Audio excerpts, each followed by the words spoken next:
Friends, Dr. Manish, Bangalore Clinic.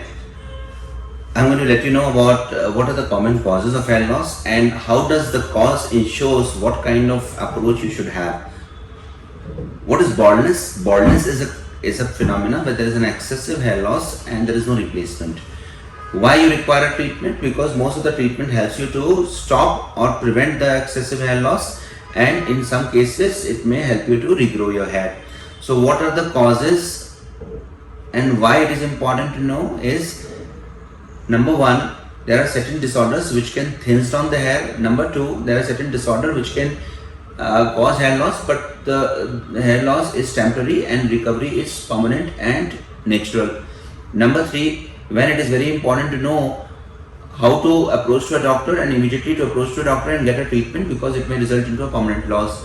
Now, number four, why it is important to know the cause is to understand that the hair loss is not a abrupt hair loss, but it may be a gradual or it may be abrupt also. So sometimes people got into panicky because there is an excessive fall which they have not been undergoing, or some people may have a slow hair loss, so they will never realize that they are balding. So it's important to know the cause of hair loss. Number five, which is very important, is to understand that there has been medications which can help you to recover excessive fall and can help you to regrow your hair. So all these five conditions are important and they are attached with the cause of hair loss. So baldness is excessive hair loss, and excessive hair loss can be stabilized or it can be completely prevented and it can be regrown.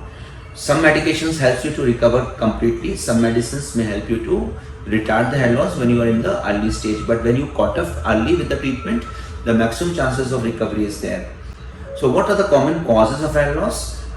Childbearing, childbirth is a major cause. Number two is the stress. There's been a financial crunch in the family, or there's been a death of a spouse or family member you are touched with, and there's been a chronic depression or acute set of depressive illness because of such stress, and that results into hair loss.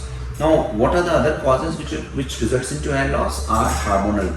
So hormonal imbalances are of two types. One is the thyroid disease. Thyroid disease may be hypothyroidism and hyperthyroidism, where there is a dysfunctioning thyroid hormone altogether, maybe a primary or maybe a setting of Hashimoto's thyroiditis, or there may be a toxic nodular goiter. So number four is hormonal imbalances in females, which is because of the cystic ovarian disease. There may be increased level of DHEAs, that is called dihydroepiandrotestosterone, or resulting into virilism, excessive hair growth on the abnormal areas like mustache and other places where there's been a loss of hair on the scalp and there's a thinning of the scalp. So PCOS is important to be diagnosed with. 5 is called cicatricial hair loss, which is very important for a doctor to diagnose at the correct time, because a patient undergoing a cicatricial hair loss results into a permanent loss of hair and there has been a destruction of hair root or follicles completely. The common causes are scleroderma or certain kind of autoimmune disease, or that is very common called lichen planus scalp. Psoriasis of the scalp also results into hair loss and it requires a treatment. Seborrheic dermatitis or major scalp infections like fungal infections, tinea capitis may result into a hair loss and that requires a treatment. Once the treatment is done, the hair loss stops. 6 is the specific. Certain people undergoing a stress or they have a tendency to pick up the hair, they keep on pulling or picking up the hair and that results into a loss of hair. That is a major kind of hair loss. In such conditions is under a psychiatric illness called trichology. It is amenable to a counseling and treatment at Ayush protocols. More common of the disorder is because of the medications. There are certain allopathic drugs which results into hair loss. Those drugs may be from hypertension, maybe a drugs taken for hypertension controlling, blood pressure control medicines, psychiatric medicines, or they may be steroids, or at times antibiotics may result into hair loss. Very common is chemotherapy of cancers, where there is a complete loss of hair, but with the discontinuation of therapy, the hair mostly recovers on their own. So speak with your doctor and meet and ask them that which drug is a culprit and find out the solution for it. Certain people using a specific hairstyle result into a hair loss on a specific area. Using a bun or plait in specific time or tightly pulling up the hair on the back may result into a hair loss in a typical fashion. There are certain hair care methodologies which are not in tune with the natural hair care. They are perming, straightening, ironing, or using of colors.